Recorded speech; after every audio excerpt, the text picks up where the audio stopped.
Cordial saludo a todas y todas a quien pueda interesarle estas memorias. Mi nombre es Joana Celis, estudiante de la Universidad Pedagógica Nacional de la Licenciatura en Ciencias Sociales, en vista de reavivar la historia de Bogotá y específicamente con base en la memoria de una de las ciudadanas desde 1962 es hecho este documental. Esta recopilación empieza claramente desde el uso de razón de nuestra protagonista. Hablamos desde 1964 en diferentes espacios geográficos como lo son Santander, Bucaramanga y Bogotá. Lo sustancial de estas memorias es la presencia en eventos claves para la reconfiguración de la realidad social de nuestra área metropolitana de Bogotá. En esta ocasión nos centraremos en tres ejes fundamentales. El primero, la migración de la población rural a la urbanización naciente bogotana y en este caso en particular en el casco urbano de Bogotá. En segunda medida, el comienzo de la urbanización de esos primeros asentamientos en el barrio Santa Cecilia ubicado en el norte de Bogotá. Y tercero y último, el despegue del proceso, la industrialización capitalista en Bogotá. Antes de empezar les daré un leve panorama del documental. Esta es una recopilación de memorias de Sara Cárdenas Gaona. Es inevitable mencionar que estamos hablando de mi nana. Coloquialmente se denomina las nonas a las abuelas en la región santanderiana. Para que sea más estructurada y sistematizada, dividimos estratégicamente su vida en tres fases. Primeramente su infancia, en segundo lugar su adultez y tercero pensión y futuro. Pero bueno, sin más, ¿quién más preciso que la señora Sara Cárdenas Gaona misma nos cuente su memoria en la siguiente entrevista? De la misma forma nos acompaña su hijo menor que hizo parte de esta su historia como apoyo para revivir dichas memorias. Naciste y di tu nombre, ¿no? Nací en 1948, el 30 de mayo de abril. ¿Dónde vivías? ¿Dónde naciste? En Huelcha, Santander. ¿Con tus papás? ¿Cómo se llamaban tus papás? José Dolores Cárdenas y Ana Dolores Gaona. ¿Y tenías hermanos? ¿Cómo? ¿Tenías hermanos? Claro, los mayores. Eran? Habían como 6 mayores, la séptima de todos. ¿Y te acuerdas cuando ibas al colegio? ¿A la escuela? Claro, a pelear y a fregar allá en la escuela. Me agarroneaba con todos porque no me dejaba de nadie. Sí. ¿Te quedaba lejos de la casa? No, cerquitica. ¿Sí? ¿No te tocaba caminar? No, tocaba ir a la casa a tomar las 11, como a 10 minutos de para allá y 10 minutos de para acá para llegar a la escuela otra vez. ¿Y si te gustaba o no? No, no me gustaba estudiar. Me gustaba trabajar en el campo, pero no me gustaba ir a estudiar, no. Para estudiar eso era como una pesebrera donde metían todo el ganado a comer y ahí ponían una banca y ahí esa era la escuela. ¿Y los profesores te pegaban? Nos castigaban así con una regla en las manos. O nos colocaban con un ladrillo en cada mano así, cuando nos castigaban. Y por eso no me gustaba ir a la escuela. Claro. ¿Tenías cuando te fuiste de la casa? Cuando me fui a la casa, 14. ¿14? ¿Y qué hiciste? Porque me fui a trabajar en una casa de familia y no me amañé ahí. ¿Ahí dónde estabas? Allá, ¿cuándo eso? En Bucaramanga. O sea, ¿te fuiste de la casa a Bucaramanga primero? Sí. Y no me amañé allá y ahí cogí una flota y me vine para Bogotá y aquí me estoy en Bogotá trabajando. ¿Y en Bogotá dónde llegaste? Donde una amiga. ¿Dónde vivía? ¿Dónde? En la Normandía. ¿Normandía? ¿Y allá cuánto tiempo te quedaste? Como 6 años. ¿6 años? O sea, como hasta los 21 iban a estar ahí. Y ya a los 14, 6 años, hasta los 20. Trabajé con ellos. ¿Y de ahí a dónde cogiste? Pues me fui para otra casa a trabajar a otra parte y así seguí trabajando. Cuando me cansé de eso, entonces ya tenía a mi niño más grande y entonces conseguí un cuarto y pagaba un cuarto y vivía sola con mi niño. ¿Con Jorge, sí? Sí. O sea, ¿no alcanzaste a vivir con el papá? ¿No? No. No. ¿Y en ese cuarto dónde quedaba? en la Estrada Europa.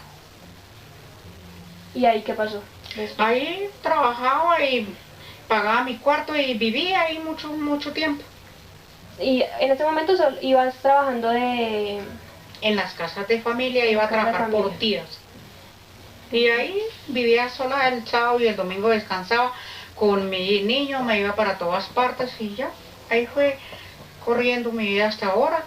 Eso después tuve mis otros hijos. Según estadísticas del DANE, la población bogotana de 1964 es de 1.697.311, es decir, 1.336.999 más de población en tan solo 26 años. De la misma forma, apreciamos la tabla 4, el rango de años de 1964 y 1985, la tasa de crecimiento de Bogotá fue de un 4.10%. En este rango de tiempo fue cuando la señora Sara Cárdenas llega a Bogotá y esto representa un crecimiento considerable en Bogotá. El CNA, el Censo Nacional Agropecuario, confirma que la población rural en Colombia está compuesta por alrededor de 5,1 millón de personas, 2 millones menos registrados en el censo del 2005, lo cual significa que la población rural urbana ha sido notablemente alta y prolongada en las últimas décadas. Esta migración ha sido resultado por factores económicos, faltas de oportunidades y, claro está, por las épocas de violencia prolongadas en el campo colombiano. Afortunadamente, este desplazamiento de Minona del campo a la ciudad no fue consecuencia de un desplazamiento forzado a causa del conflicto armado en la ruralidad del país, sino que fue consecuencia de inconformidades internas familiares y una búsqueda de nuevas oportunidades diferentes a las que brinda el campo colombiano.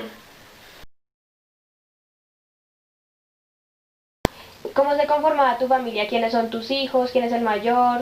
Jorge, Malencita, Juan Carlitos y Fresito, que era el último. Eso. Y es lo que tengo. No tengo más. Así digan que tengo pues ya una mano de familia, no tengo nada. Se murieron. Están muertos. No tengo sino mis nietos y mis hijos y Dios primeramente y se acabó. Y a mis amistades. ¿Llegaste al barrio o en qué fecha? ¿A qué? 72. 72, sería más o menos como de 32 años. Sí. Sí. ¿Y más o menos se acuerdan cómo era el barrio cuando llegaron? No habían casas, solo habían dos chozas. Estaba la de don José, estaba la de nosotros. Aquí no había, aquí se hizo una choza y estaba la choza de los topollillos. Aquí generalmente, o sea, esto era como una parte rural, como la ciudad, porque estamos un poquito alejados de lo que actualmente es la ciudad, ¿sí? Sí. Y en ese entonces esa parte que llamamos hoy ciudad, no había construcción. O sea, habían unos pocos edificios, desde aquí se podía divisar cuando pasaba el tren, se veían los grandes prados porque no habían constructoras. Las ganaderías. Y inclusive acá, la parte de arriba, mucho más arriba, si esto era así solo boscoso, más a la parte de arriba se veía todavía el tema esto era lleno de burros. Era donde nos trasladaban, traían el mercado, cuando se empezó a construir, donde los burros traían el material y todo eso. Y no había carretera, había un camino. Sí. Sí hubo invasión, pero ya hacia la parte de allá. Pero esta granja la vendió el señor y cada uno compró su lote y eso no era invasión. Fue, sí, comprado. Aquí generalmente cuando empezaban a vender los lotes, la gente que era propietaria eran lotes, hectáreas grandes, de aquí para arriba, ¿sí? Entonces las personas ya cuando, ¿de dónde venían? Pues me imagino que ya dan su tiempo ahí. Ya cuando empezaron a vender entonces a una persona X que tenía una hectárea grande, lo dividía por cercas y empezaba a venderlos. Ya más adelante pues el tema de escritura sí salió bien, pero a los aledaños o a los alrededores de estas hectáreas siempre eran partes que no le pertenecía a nadie, partes que llegaban por ejemplo por este costado, el costado norte, llegamos a una parte que es una quebrada y costado sur también había una quebrada. Entonces esos lapsos entre las hectáreas y las quebradas eran como lotes baldíos que con el tiempo se llegaron a convertir en lo que tú llamas invasión, que llegó la gente. Después de esas invasiones hubieron como muchos enfrentamientos con la autoridad, tratar de sacarlos, pero siempre se frecuentaban porque los sacaban y la gente volvía. Entonces con el tiempo ese tema los fueron legalizando y actualmente no pasaron de las quebradas porque ya construir una quebrada no era nada seguro. Entonces lo que finalmente era una invasión terminó siendo con algo legal contra el tiempo. ¿Y eso de enfrentamientos con la autoridad, en qué años era más o menos? Eso fue más o menos como en el 80, sobre el 80 eran, porque ya y de para atrás ya se habían construido, pero de para acá empezaron a llegar más. Inclusive de hoy en día se ven sectores pequeños donde la gente se empieza a apropiar y llega a las autoridades, pero entonces se contrarresta el tema porque los servicios se les suministran a ellos. Entonces automáticamente viendo que los servicios ya los tienen, empiezan como a legalizar un poquito el tema de las propiedades. Y por ejemplo, ¿cómo te enteraste, Nona, que por ejemplo aquí habían, o sea, que estaban en venta de los predios? O sea, como que tú querías comprar. Acá para nosotros hacernos a esto, un compadre, él compró esto. Y entonces él nos amañó acá, compró la parte de abajo y nos dijo que si queríamos comprarle. Fue cuando nosotros compramos. Te dio por construir o sea, casas, porque mucha gente hoy en día viven arriendo y prefiere comprarse un carro a tener una casa. Pues yo compré pensaba en el futuro de mis hijos, porque era muy, como le digo yo, muy delicada de que pagaba arriendo y la demás gente me miraba a mis hijos mal y en ese sentido no estaba de acuerdo. ¿Ve? Por eso pensé en mejor tener algo propio donde pudiera tener mis hijos, que nadie me los molestara. Y por eso fue que compramos acá. Y toda la vida había tenido la ilusión de tener algo propio para no estar, había pagado arriendo y eso era terrible, solo pagando arriendo y no le quedaba a uno ni para comer ni para nada. Fíjate, Joana, que eso que hace ella es como una herencia inconsciente que nos va dejando, porque después de que ella tuvo que salir de la casa, de ir a pagar arriendo en muchos sitios, de tener que hacer un esfuerzo por comprar esta casa, desde ese punto en adelante se parte como la historia, porque de los 4 hijos, ninguno llegamos a pagar arriendo. Todos fueron saliendo de la casa comprando también, llevando la idea en la cabeza de tener sus cosas, de comprar sus propiedades, y cada uno fue comprando, y es algo importante en hacerlo ver, porque de nuestros padres que marcan una historia, nos marcan a nosotros para una mejora. Por ejemplo, la casa, ¿cómo fue la construcción? De a poquito, mensual, del sueldo que ganaba sacaba para poder hacer 10 bloquecitos y lo íbamos aportando ahí, o en la empresa me hacían préstamos en el fondo para construir, y así de a poquito a mí me alcanzaba. Mira que y hasta hoy en día, ¿no? Sigues construyendo. Sí. ¿Tienes arrendado? Sí. O sea, hoy en día, ¿cómo es la casa? De diferente a cuando empezó. Ay, no, eso no hay ni eso de cómo empezamos. Aquí cuando nosotros llegamos, más o menos de los 4 o 5 años que tengo uso de razón, la casa sí alcanzaba a tener como unos muros, el contorno, que era la que redondeaba, pero el resto de las cosas eran precarias. Por ejemplo, la entrada principal no era un portón como hoy en día, sino era una puerta de lata y o de madera. Las puertas de adentro eran plásticos que uno colgaba para separar el frío. El piso era de tierra. El piso era tierra o en piedra. Puertas no habían, los bloques estaban ahí, pero no habían pañetes, no había nada, no había pintura. Y eso era prácticamente una casa con 2 cuartos, una cocina y no más. De hoy en día la casa cuenta con una casa de segundo piso, hay 2 apartamentos arriba, un apartamento abajo y otro apartamento a la parte de atrás. O sea, con el tiempo se fue construyendo todo. Y importante también hacer énfasis de que toda esa construcción que mi mamá hizo con el tiempo fue con un salario mínimo, porque siempre que trabajó, aparte de que cuando trabajó en casas de familia, que era un salario de por días, ya después empezó a trabajar en una empresa, y en esa empresa durante sus 25 años siempre fue un mínimo, y con ese mínimo fue que se levantó eso. Sí. Y asimismo, como bueno, estamos en una zona rural, ¿cómo hacían mercado? ¿Les quedaba muy lejos para comprar? Siempre abajo, y a subir el mercado en burrito, o a la cabeza, nos tocaba cargárnoslo a la cabeza. Mi mamá se colocaba llevamos un canasto, era cuando en la época los canastos, hoy en día no se utilizan casi los canastos. Entonces uno lleva un canasto, un papelito en el fondo para que colocar las cosas, Y de aquí a donde era la parte, calculale más o menos como 1 kilómetro en destapado y en pendiente, porque así era. Pues tiene sus curvas, pero calculando Yo era lo como 1 kilómetro. ponía acá. Le colocaba un trapito acá y el canasto encima y todo ahí, y nosotros detrás porque estábamos pequeñitos, y ella subía eso así. ¿Y no te dolía la nuca, Luna? Me dolía, pero tocaba hacerlo porque entonces... ¿Cómo ha sido la parte de los servicios públicos? ¿Hasta cuándo tuvieron luz, agua? Aquí los servicios fueron muy precarios. Al principio, cuando nosotros llegamos, si hablamos de pronto de luz, era lo único que así que había al principio.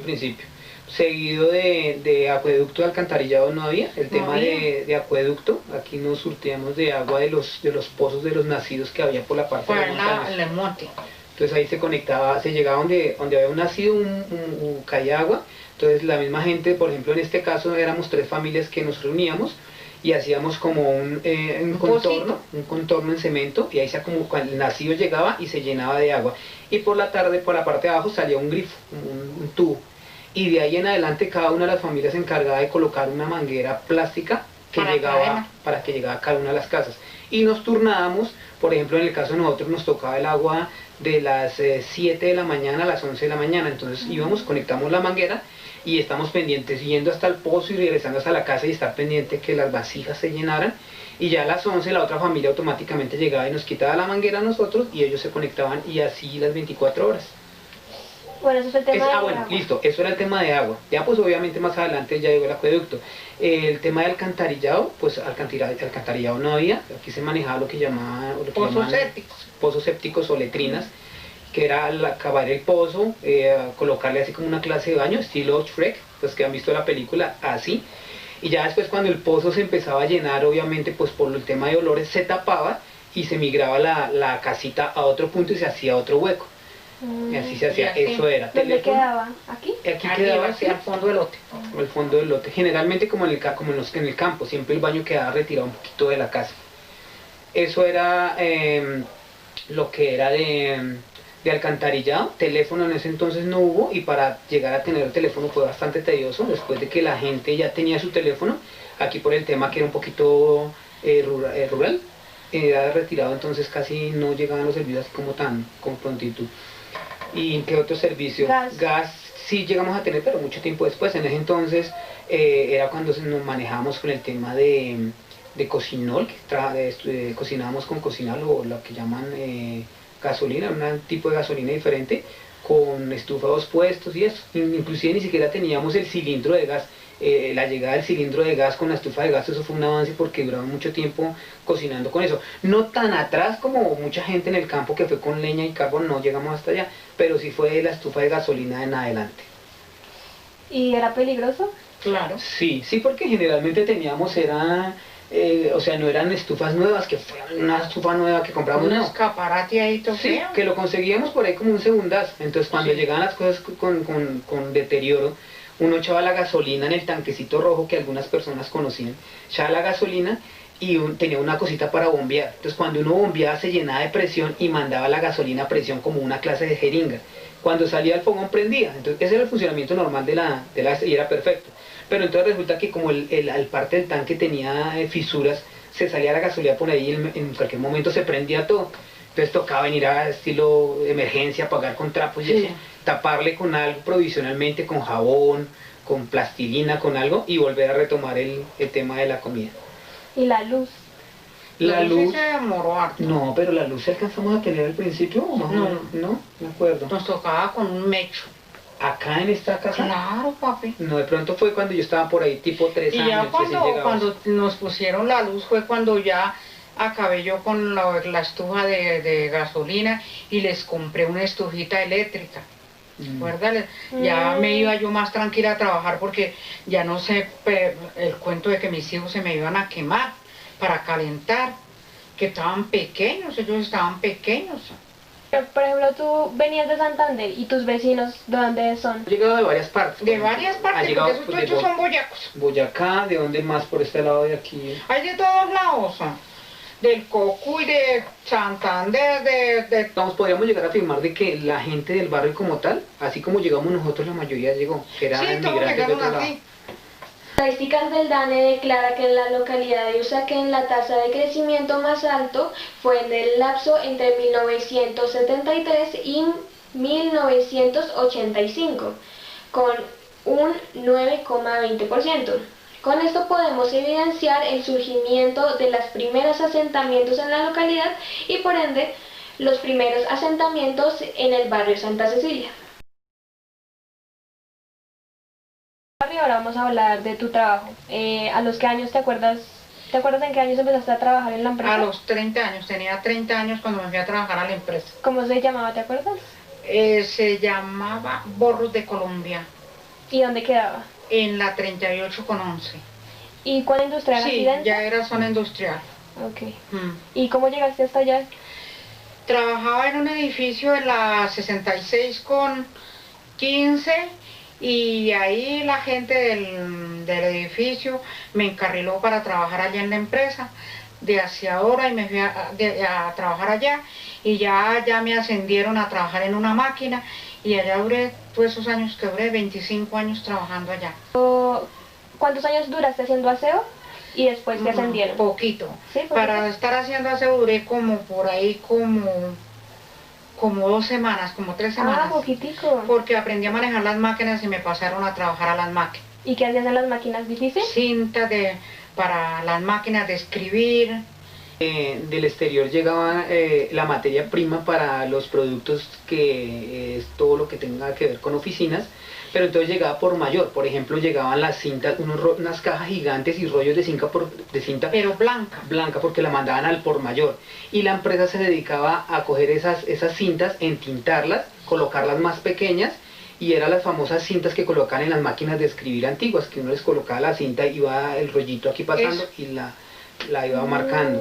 Eran esas cintas, y pues de todo lo que había, papel carbón, había también temas de papeles, de todo. Sí, eso fue, la empresa fue creciendo.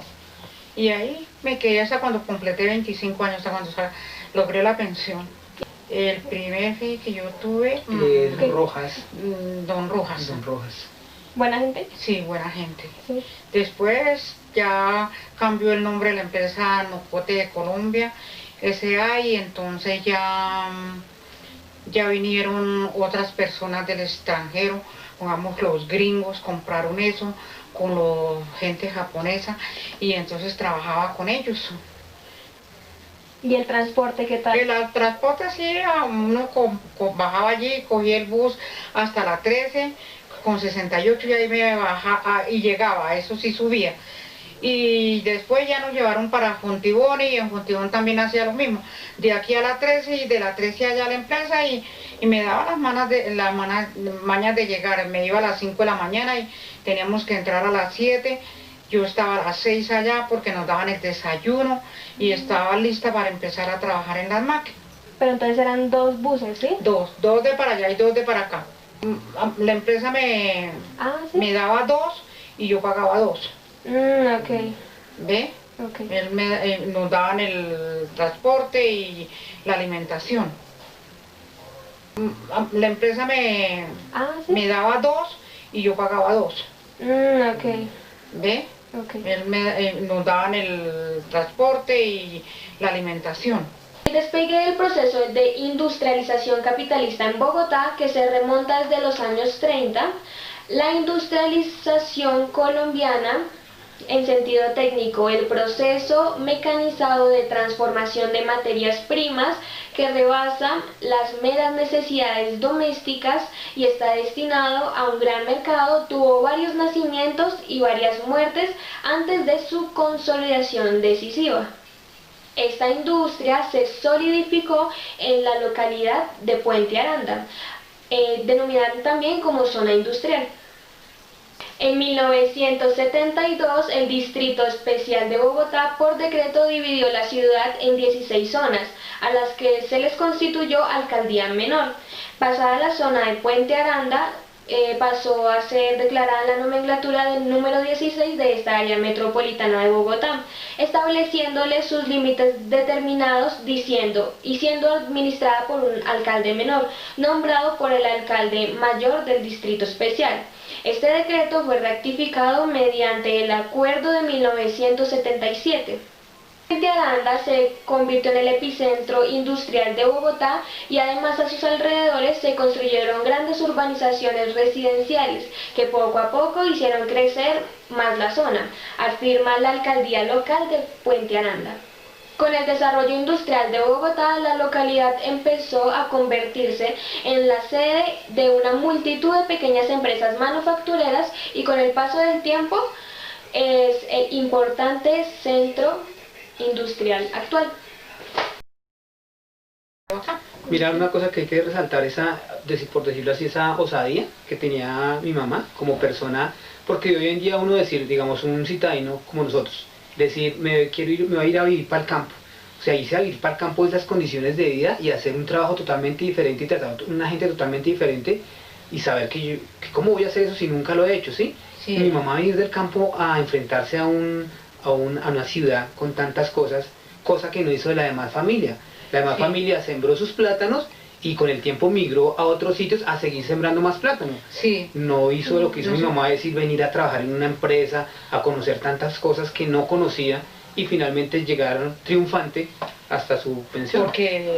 Porque pongamos en el caso mío, mis hermanos, los que viven, yo no creo que mi hermanita no, pero pongamos Camilo y Valerio y el Cirindango Lizardo, ellos viven envidiosos y hay más familia que tengo que viven como con un resentimiento que ellos me conocieron a mí cuando yo estaba en el campo y yo salí del campo y me vine y triunfé sola.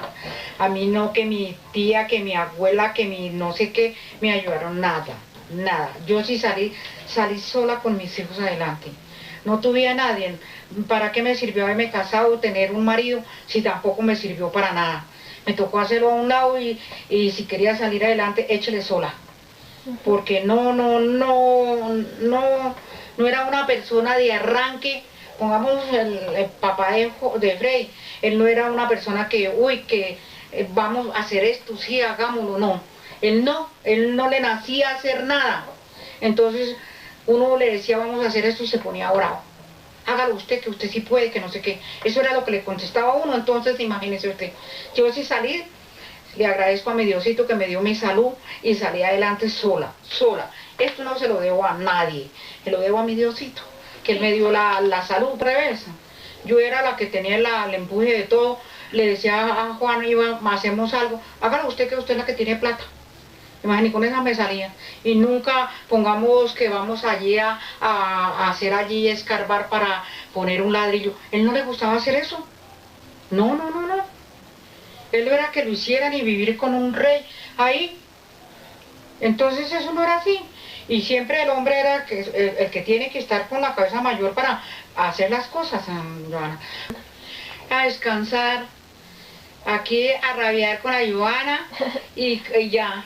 Nada más.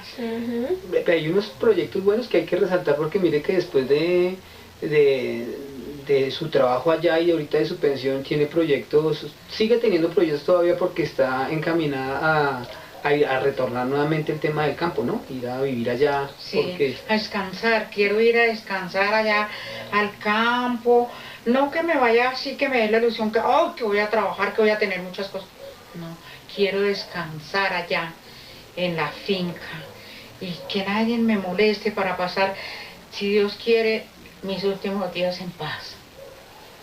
¿Y ya tienes terreno, no? Pues sí, está el terreno allá y ¿En ya. dónde? Nacional Santander. Sí, eso, Santander. ¿Ve? ¿Y es ahorita que quieres retornar o siempre tenías en mente aquí estando en Bogotá? Sí, no, tenía en la mente regresar a un campo, siempre he tenido la ilusión ¿Siempre o con un tiempo? Porque si te viniste de Santander era porque no querías estar allá. Ah, sí. Y ya después de haber vivido en Bogotá y haber aprendido muchas cosas, ¿en qué momento le dieron ganas de volver otra vez allá al campo? Cuando estaba enfermo mi papá. ¿Sí? Okay. Eso me dieron las ganas de volver a regresar allá. Sí. ¿La finca ya de tu papá grande? Grande. Sí. Eso sí era grandísima la finca, ¿no? Afortunadamente. Y bonita. Afortunadamente nosotros que pues estuvimos pequeñitos porque ya después de que de que no volvimos fue más o menos una edad como a los 10, 14 años, Sí. pero en lo poquito de la infancia que vivimos, mi mamá siempre nos llevó para Siempre. diciembre. El más se tardaba en salir a vacaciones, yo ya les estaba comprando su pasaje, los mandaba o iba y los llevaba y los dejaba todas las vacaciones allá. Sí, aquí en Bogotá, lo que hablamos ahorita de los predios que eran hectáreas, allá tener una casa como tal implicaba tener una finca gigante, gigante, eran terrenos grandes. Había, digamos, para el tema de alimentación, había de todo. O sea, todo lo que tiene que ver con los frutos, todo lo que tiene que ver con... No, no, no, no.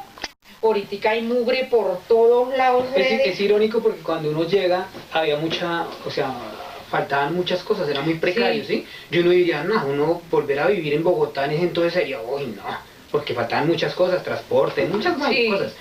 Pero entonces ahorita que sí las tenemos, es todo lo contrario, porque ya nadie quiere vivir acá, digamos, podemos tener transporte, pero ya hay mucho, podemos tener harto comercio, Es que pero hay mucho. se llenó mucho, mucho se llenó, mucho. Porque yo me acuerdo cuando yo llegué aquí a Bogotá, yo me iba para el centro, yo me iba con Jorge y Marlene, que eran los yo que tenía, y los llevaba de la mano y no tenía uno eso de que lo van a robar, que le van a quitar, que no, uno caminaba seguro por el centro.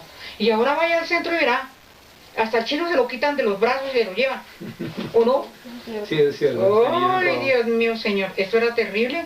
Evidentemente, el crecimiento de la ciudad es significativo. La demógrafa y docente de la Universidad Javeriana, Ángela Vega, declara: Bogotá es un ejemplo de ciudad superpoblada y en los últimos 20 años el crecimiento es evidente. A pesar que los datos muestran un descenso de nacimientos, también reflejan un descenso en la mortalidad y un aumento en la esperanza de vida. Como resultado, se incrementan los colectivos de poblaciones en términos absolutos. Entre 1998 y 2017, la población en Bogotá creció a razón de 1,7% anual, lo que en número de personas son aproximadamente 2 millones más en términos netos, es decir, una vez sumados los que llegan, nacen o migran, y los que restan.